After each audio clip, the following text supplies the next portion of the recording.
Dr. Lyford, Megan Burgess here, and today I'm just going to give you my RSS sales presentation outline. Unfortunately, I do not have somebody to run down with me as my RSS person. Unfortunately, it's just me here today at home, so I hope you kind of enjoy what I would have put together in my presentation to my person in person if I was a tech, but unfortunately we don't get to do that.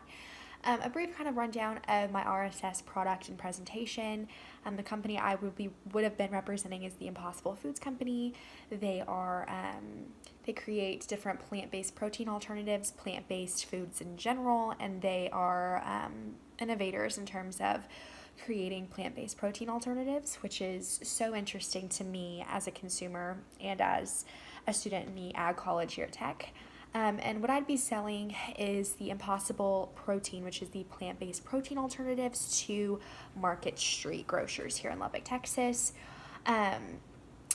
Just a brief rundown on my prospect profile. I would be selling to John Erickson, who is the market manager at Market Street Foods.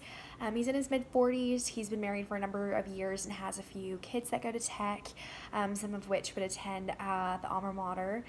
He went to Texas Tech where he got his business administration degree and before he moved into his role at Market Street. John is very energetic, really easygoing and easy to work with, and somebody that you'd just like to get to know personally because he's so vibrant and really friendly. He gets into very personal details and personal interests and can sometimes get sidetracked, so that's something to keep in mind when approaching him. And previous contact, I have no previous business relationship, and we both have similar personal connections to Texas Tech and what we plan to do with what are we doing with our careers, but no personal or business relationship with him.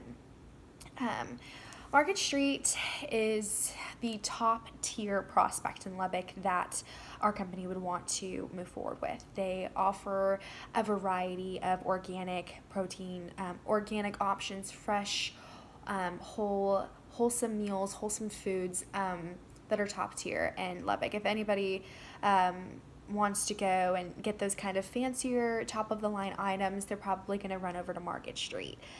There's other grocers in the area such as the United Grocers and different things like that. And Market Street is a part of the United family, but we're specifically selling to Market Street to really be fitted in the brand that Market Street offers. And I think that the plant-based protein alternatives that we sell will be extremely profitable there, which is why we really pinpoint this specific grocer. The customer demographics at Market Street can be seen clearly fitted for taking our product into their homes.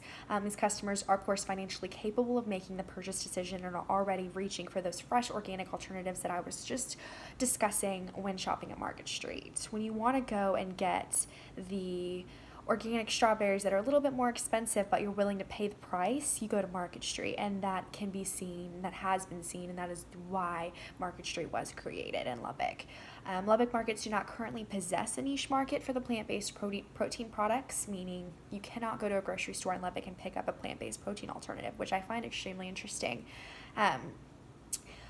They do not, however, grocers do not, of course, like I said previously, they don't carry these plant-based protein alternatives, so there would be an entire new demand in the area for this product at this grocery store. And this will, of course, increase the customer base and the types of shoppers that flock to Market Street. With new grocers moving to the area like H-E-B, I know for a fact H-E-B is moving into the area. It would really give Market Street a competitive edge over H-E-B, which has their own specific products and product lines that are very specific to their store that are very profitable. I think that is why this would be so special to Market Street, to have that niche product that people go specifically to Market Street to purchase in Lubbock. Short-term call objectives and strategies. My objective for this call is to continue to build a relationship with the market manager and start incorporating samples in the stores to test demand. So continue to build this relationship with John. Know that we're going to launch this product in Lubbock together. Our companies are going to merge and really make this a profitable, healthy launch and not just jump in face first. The call strategy, I'm going to visit with John, the market manager, and go over previous conversations that we have had by outlining the importance of a new niche market and further securing confidence in offering a completely new product in their store. Now, I know Market Street is very selective in the products that they offer. They want to offer the best, highest quality products to their consumers, which is exactly what we're trying to do here at Impossible Foods. Sorry, I'm a little sniffly today. We're going to discuss the profitability of a new product like Impossible Protein and the exclusiveness Market Street will have to the product, with it being the only West Texas grocer to offer it, which is huge. Presenting Impossible Foods as a solution to an untapped demand in a new, extremely profitable market, which we're very excited to launch in Lubbock. I think this is extremely exciting, just because I go to many different restaurants across Lubbock and I see that they have these options, the Impossible plant-based protein alternatives on their menus, but you cannot yet go to a grocery store and pick these items up, which I find just very confusing and very interesting. So moving on into my opening, I will introduce myself as Megan Burgess. I plan to make a positive impression by being punctual to all scheduled meetings, being completely prepared with all of the samples of my product that I bring in, and ready for any and all questions needed, as well as economic data that can support the potential profitability, which can be seen in many markets across Texas, Dallas, Fort Worth, San Antonio, Austin, all places where we have our product on shelves. We can go ahead and show them what the market was before and after Impossible Foods moved into those different grocers. Additionally, I will go over the file already drawn up on John and his own personal likes, families, hobbies. I will open the conversation to start, I would open with the standard approach and begin building a true relationship with John, as this would be ongoing. This would not just be a simple one and done phone call. This is going to be an ongoing launch, and we hope to build that relationship with this client so we can say, yes, we worked with Market Street first and they were absolutely awesome, and we still have that relationship even when we're developing new products to move into their stores potentially in the future. John is a true West Texas-born Red Raider and is extremely oriented with others. Observing John's talkative nature, I would keep long, small talk short and move on to discussing the product. After continuing observing John's nonverbal communication cues, I will then determine how long the small talk should go for, and then effectively move on into discussing business and investigating needs and untapped needs.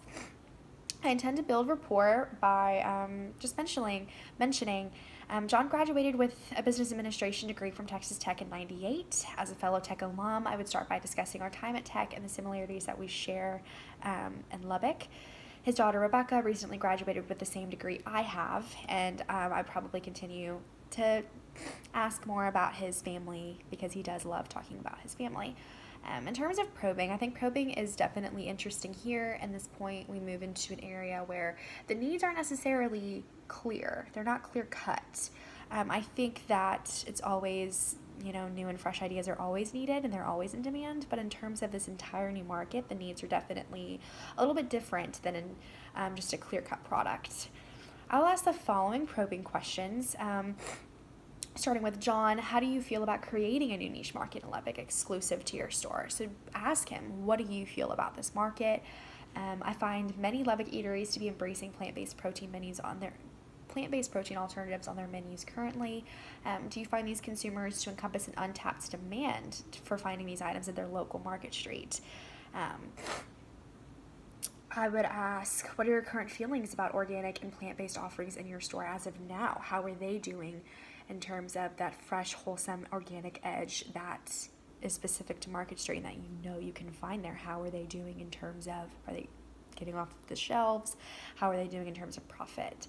Are Lubbock locals reaching for these items, or do they remain stagnant? So we don't want to develop a situation where he's not interested in stocking these more niche products because they're not moving off shelves currently. Definitely want to ask about that. I'd ask, what response do you get from your current customer base when releasing new products in general? So are they responsive? Do they really, really like to try those new samples, or do they kind of stay away from purchasing new and exciting items? What about specialized products? Do you currently have any products in store that are exclusive to Market Street? How are they doing? Really asking about investigating into the implications of new products in his store. How are they doing, and are they being successful? Does new markets increase or decrease profit or decrease quarterly profits? So when is the best time to release a new product in your store? We can definitely ask about aligning the times of the most increase in profitability, their highest quarter. We can go ahead and launch at that time, kind of align the schedules together. I would ask if a new market would edge out competitors like HEB. What does he feel about new stores coming into the area and the realization that those stores will not offer this protein alternative, and it will definitely give Market Street an edge? How would it be? How would the offering of this product compare to those who do not offer products like this at all? So I want to see his opinion. I want him to tell me. I want his answer to be, I want him to start talking about the differences in the stores and how they're going to move into the future with HEB coming into Lubbock, because HEB is a huge, huge market, especially for people from the South that have moved to Lubbock. They know that the love for HEB runs deep. And it's important to grow and to offer new products at Market Street to keep up with the specifics that HEB has to offer. I think that's a huge probing area that I would really like to ask about. Again, how would a new profitable niche product affect your market as a whole? So if Impossible Protein proved effective in replacing some protein options for customers, how important would this product become for your store? So I want him to start listing out, okay, how would our new customers come in to the store? And we know protein is at the base of every single meal, and that these customers are coming in to purchase this one specific product that they base their meals on that's what they eat, because they either avoid red meat products and they have been looking for these different protein alternatives, or it's something new that they want to try and they end up loving it. So I really want to get him talking about those different aspects of the payoff of offering this product in his store and the implications of how it will affect his brand and his market. So the features, benefits, and securing agreements section I would move into after probing and getting him to talk about those different things. I intend to use the following information during my presentation.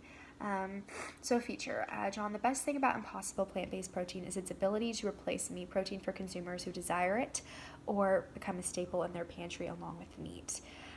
This is huge because there are a number of people in Lubbock that reach for plant-based options and that do that whether they're going out to eat for a restaurant and they want to start incorporating this into their meals. And for that to be something that they can pick up only at Market Street, I think is huge. Evidence, like I said before, and like I've said during this entire presentation, when we released Impossible Proteins in Lubbock, restaurants like Qdoba and Chipotle, even with a variety of meat options on the menu like beef, pork, and chicken right in front of them, the demand for plant-based protein was prevalent, and the results of this product as a welcome choice for consumers is proven in West Texas.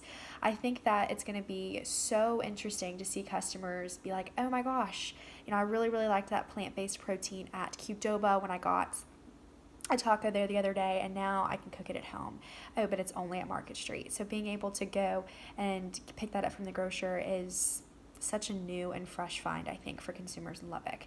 The benefit, a variety of consumers will flock to Market Street and build that new customer base that I've been talking about. That's super, super important in order for Market Street to grow. And secure an agreement. So this means a variety of new and already existing customers that will become a part of the Market Street family. And isn't that important to you, John? Kind of getting that agreement from John that this is very important to start building new customers with other grocers coming in and the variety of other effects that brings. Another feature, if Impossible Protein was offered at Market Street, it would be exclusive to your store. With this exclusivity, this would secure an entire new customer base, like we previously mentioned, with the ability to replace that meat. Evidence, with no other options for reachable plant-based protein options in Lubbock stores currently, at Market Street would provide a new outlet for consumers to exclusively shop for this product. Of course, this benefit with this added customer base, Market Street will become a grocer suitable for multifaceted customers or ones dedicated to a plant-based lifestyle that now have a new grocer they can return to weekly or daily. A new dynamic customer base can provide profit of a new kind for your store, which will help Market Street grow to new heights, which I think is extremely important.